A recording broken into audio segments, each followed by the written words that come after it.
The exhibit tells a story through art, through basketry.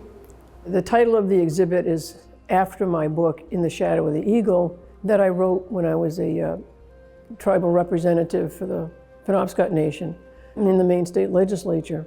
During that time, I was able to get a first-hand view of the tribal-state relations. They didn't see the sovereignty. They never did, even from the first treaty, 1818 treaty. They came to that treaty saying, this is really a document of surrender for the Penobscot. And the Penobscot came to the table thinking, this is a way to preserve our trust lands and our sovereignty. So there were two different perspectives right from the very beginning. And really it set us on a course of litigation for the next couple hundred years. And the symbolism of the eagle is really important as well, because to the Wabanaki, the eagle represents a sacred communication between human beings, between us and the spirit, our creator.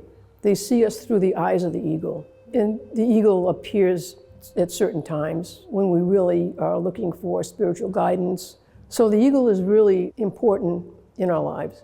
And the meaning that it has for us is not the same meaning that it has for the United States government or the state government. To them, the eagle is a symbol of power and control, and it's a majestic bird.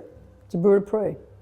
A totally different vision, but Maine tribes, the Wabanaki people have always pushed in court and anywhere else they could for the state to recognize our sovereignty.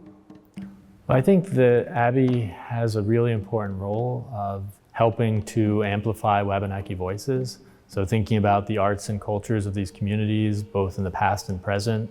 I think it's just a really important part of Maine's story, the Northeastern story, and also the story of what's now the United States and Canada. Stories are important. And I don't care how you tell your stories, whether it's in a book, whether it's on TV, in the newspaper, on the radio, stories are important. And this is one aspect of, in one way, of telling our story. Our story is more complicated, and the story of this place is much older than the formation of the United States.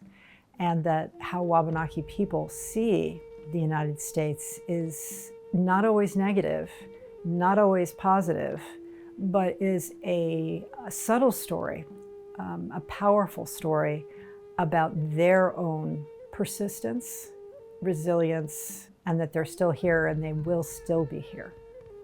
I hope people walk away with a new understanding of who Wabanaki people are, and the fact that we are still here and we've lived here through these centuries of attempting to erase us, and it's really a miracle that we're still here. It is up to us to overcome our invisibility. It is up to us to use our voices to tell our stories. It is up to us to rise from the ashes of genocide and proclaim that we are still here. It is up to us.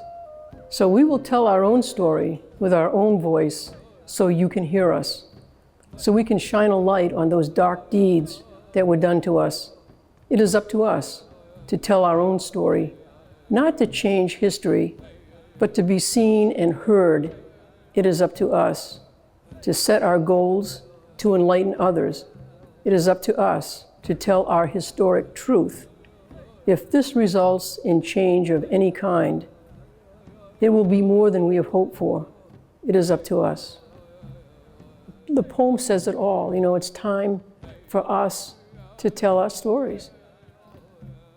Hopefully, people will actually listen to the stories and learn something. And I have this saying, it's called communication and education equals understanding. Now, we may not all agree, but we can certainly understand each other.